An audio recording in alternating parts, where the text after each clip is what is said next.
Hello and welcome to my YouTube channel. If you're regular here, you know I review many photographic, audio and video related products, and if you're new here, well, that's exactly what I do. Now today I want to talk about the benefits of using adapted lenses on your Canon RF bodies or the Canon R bodies and the Nikon Z bodies. Because I think there's many people who are concerned using adapters because, you know, adapted lenses never work as efficiently as, you know, native lenses do. But they can work really well, and it can be really cost-effective way of getting into the new mirrorless system. Now, I recently purchased the Canon R10, which is the APS-C body of the R range of cameras. It's a very first introduction to APS-C cameras as far as the mirrorless R range is concerned. This gets really confusing because all the manufacturers have so many different ranges, but Canon have had basically the M range, which was their mirrorless APS-C bodies. They've now gone fully over to the R bodies, so it uses the same mount as the R5, the R6, the R3 and whatever. And I'm filming over here on my Canon R10, and I've actually got fitted to it an RF mount lens. I've got the RF 16mm lens fitted to that purely for convenience in here. It's a lovely lens, really nice and compact, and I'm actually powering it as well off the mains power supply, so I don't have to worry about, you know, the very small battery that is in the R10 running out on me. So that is the R10 over there. I'm actually also filming a close-up shot on my Panasonic GH4R. I say the GH4R because it hasn't got a record limit. And I've got fitted to that the manual focus Viltrox T 1.5 33mm lens fitted to that, so that's about 70mm in real terms. That's on the Panasonic GH4. I will put a link up here to my review of the Viltrox cinema lens. It's actually a cinema lens as opposed to a photographic lens, and it's a beautiful lens. And there'll be a link, as I say, up here. Or is it up here? No, up here, isn't it? To that particular review. And then here I've got my Nikon Z30 using an adapted lens, and that's got the FTZ adapter with the Sigma 18 to 35 f1.8.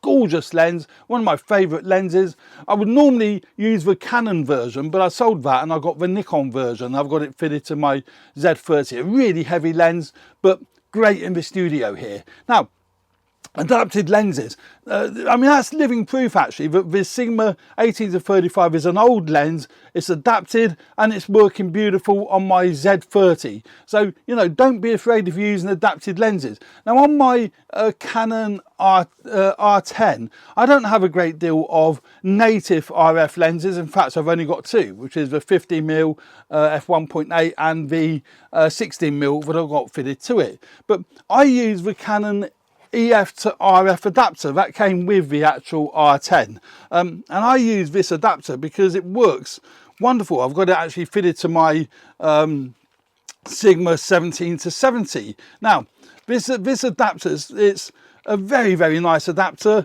it's a Canon one, and it works beautiful. There's no lenses in it, it's just a straight see-through, you know, no glass in there, so it just basically does adapt electronically and mechanically, you know, the old EF and EFS lenses to your Canon R mount bodies, be it the full frame R bodies or the APS-C bodies. Obviously I've got it fitted to my I haven't got it fitted now, but I use it with my R10. And this lens here is a very old Sigma EFS mount, so it's APS-C lens, and it's the 17 to 70 f2.8 to 4 lens. Now, fantastic value for money. I got this used at Wex Photographic very recently, and I got this for 250 quid. But the image quality, I'll quickly show you some of the images that come off this lens. It's fantastic. Now, to get a lens of equal focal range with sort of equal aperture range in the RF mount, you're looking at anything between 600 and 1,000 quid if you're buying used. So this represents fantastic value for money, and for photography works fantastic. I haven't actually used it for videos yet, but I see no reason why that won't work beautifully for videos. So why not adapt some of these older lenses? You can buy them cheaper than what you can buy the native RF lenses for, until you actually build up your collection, and then you might decide that you do want to buy native RF mount lenses. And the great thing with this adapter, it actually takes the EFS mount and the EF mount, because they are very slightly different. Canon did design in the old days, the EF lenses wouldn't fit on the APS-C bodies and vice versa. But this particular mount adapter has got your two settings. It's got your red notch and your white notch for whether you're mounting an EFS lens or an EF lens. So it will take your full frame lenses. Obviously, if you're using this adapter on the R10, you have to take into account the 1.6 times crop factor.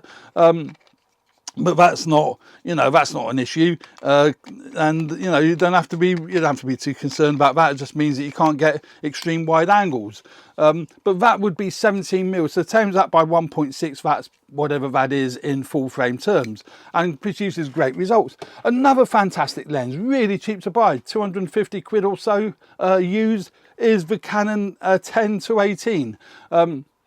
This is another fantastic lens to adapt to use with your new Canon R10 or the R7, because they are the APS-C bodies. So, there isn't a native RF APS-C lens that replaces the EFS lens at the moment. So, I think that is a great lens to use on your R10 or R7. So just adapt your older lenses. That's also brilliant. If you already do own an old Canon DSLR, it could even be one of the really, really early ones, and you'd want to get into the mirrorless, market, and you want to get into, the beauty and the advantages of the mirrorless cameras. Use the adapters. Honestly, they work great in video and they work great in stills, particularly if you're using, Canon lenses such as that. I'd say the same for the Nikon with the FTZ adapter. As I said, I've got mounted my Sigma 18-35 lens on my Z30, works great.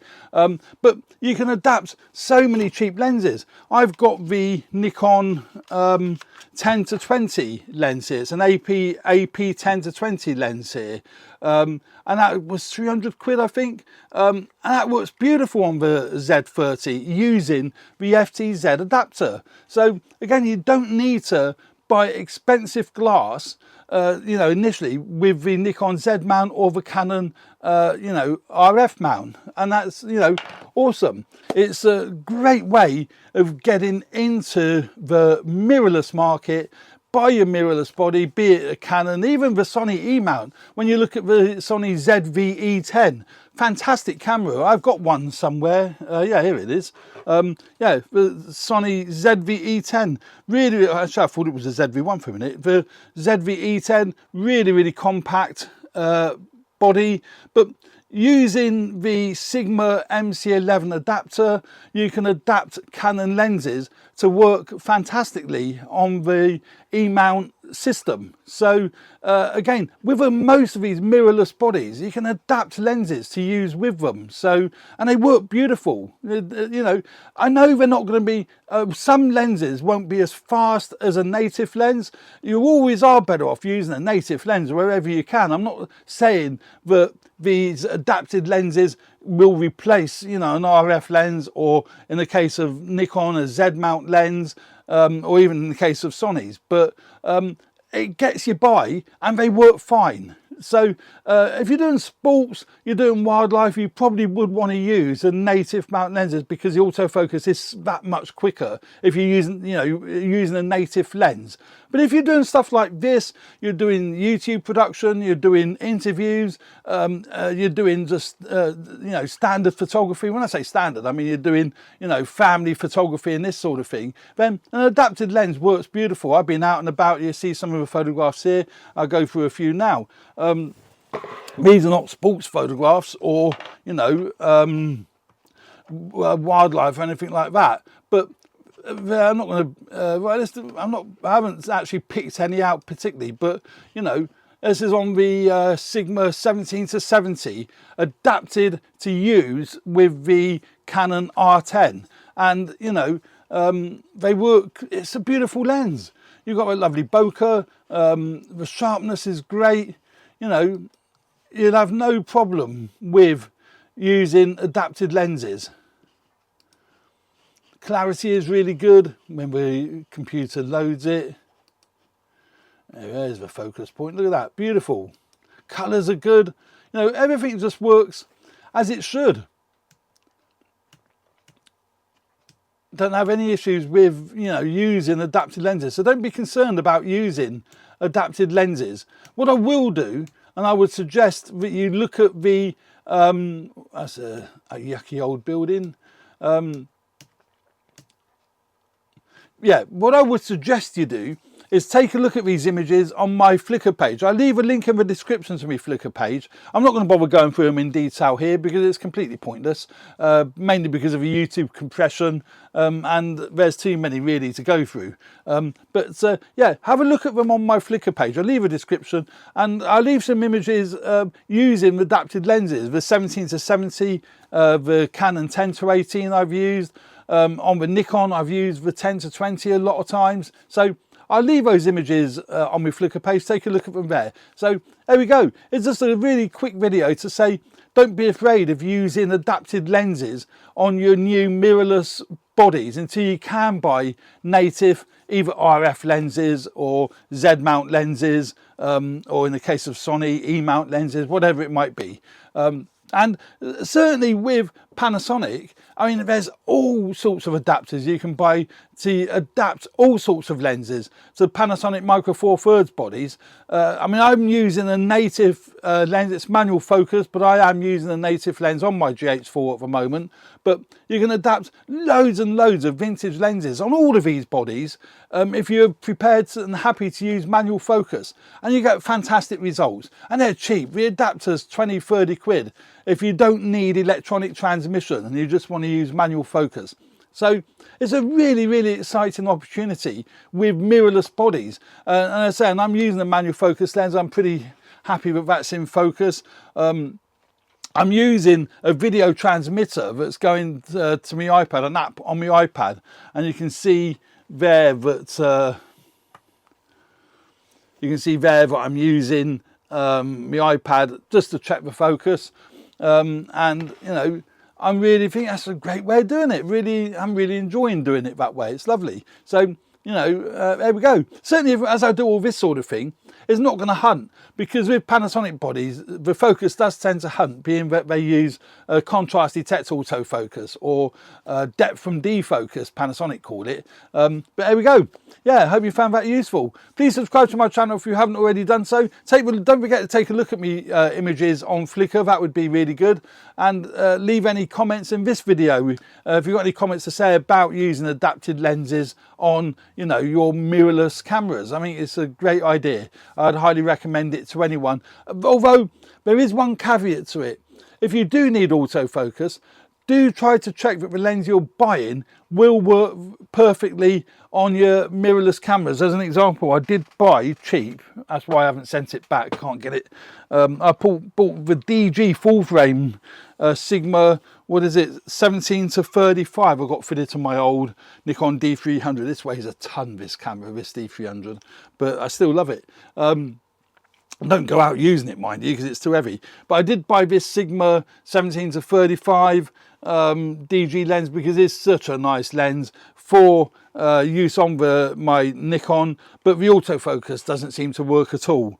I'm still going to experiment with it, see if I can find ways of getting it to work. But so that's the only thing I would say with using the adapter.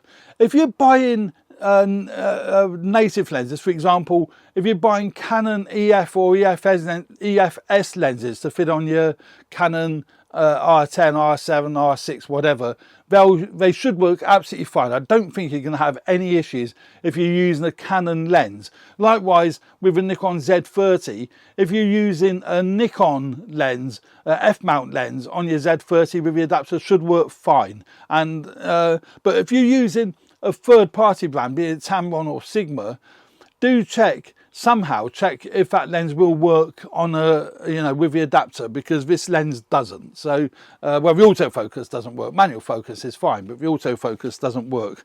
Other than that, adapted lenses I think are excellent. So there we go. Thanks very much for watching. I hope you found this video useful. Please subscribe to my channel if you haven't already done so. I think I've already said that, I'll say it again. Please subscribe to my channel if you haven't already done so. Hit the like button if you like the content of this video. And stay tuned for more videos relating to video photography, podcasting, so on and so forth. Cheers for now. Thanks for watching. Bye.